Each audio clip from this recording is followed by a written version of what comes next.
तो चलिए property expert की शुरुआत करते हैं और बात करते हैं मास्टर प्लान की। मास्टर प्लान यानी भविष्य को देखते हुए शहर के लैंड यूज को लेकर होने वाली प्लानिंग। आइए आपको एक रिपोर्ट के माध्यम से समझाने की कोशिश करते हैं कि कैसे नोएडा और नोएडा एक्सटेंशन में मास्टर प्लान में हुए बदलावों की वजह से लोगों को परेशानियों का सामना करना पड़ा।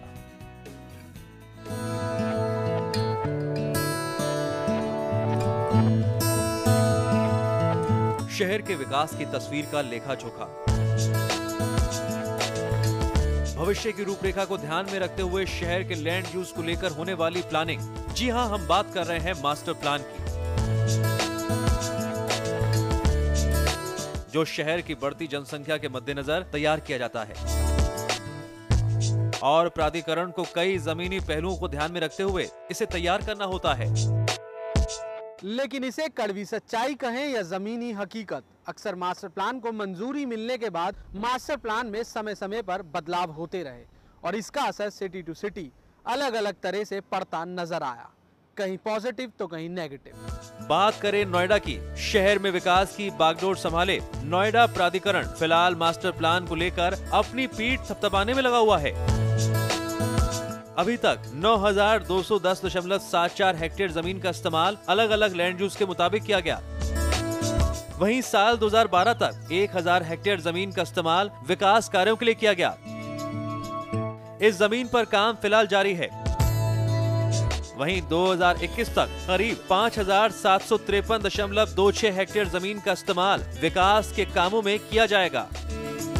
ये दावे हैं नोएडा प्राधिकरण के। इसके लिए एनसीआर प्लानिंग बोर्ड से मंजूरी मिल चुकी है। ये आंकड़े यकीनन नोएडा में चौतरफा विकास की कहानी बयान कर रहे हों।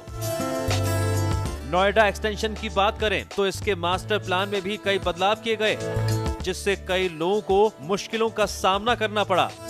यही आलम यमुना एक्सप्रेसवे का भी रहा, जहां मास्टर प्लान के मुताबिक एयरपोर्ट बनाने का प्रावधान था, लेकिन फिर से प्लान में बदलाव किया गया।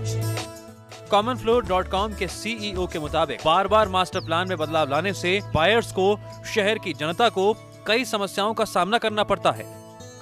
मास्टर प्लान काफ़ी इंपॉर्टेंट होता है, कोई भी प्रॉपर्टी बाइंग सेलिंग की हम बात करते हैं, जिससे कि पूरा प्रॉपर्टी अप्रिशिएशन या वहाँ पर रहने वाले लोग हैं उनको पानी की समस्या या फिर ट्रैफिक की समस्या, इन सब चीज़ों का सामना करना पड़ सकता है।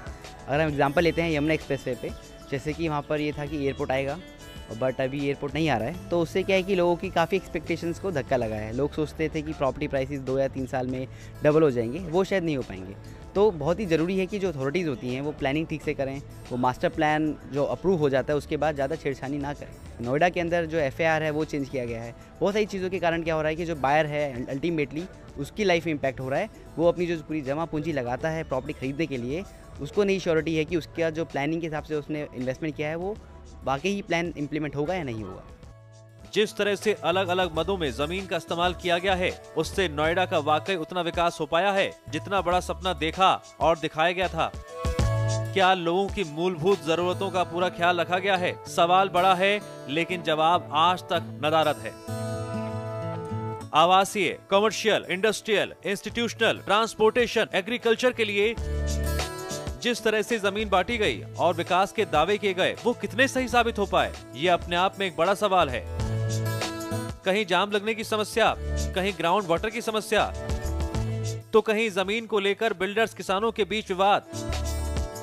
जनता जब और बड़े बड़े शहरों को देखती है तो वहां के बेहतर सिस्टम को देखकर जनता की उम्मीदों को करारा झटका लगता है।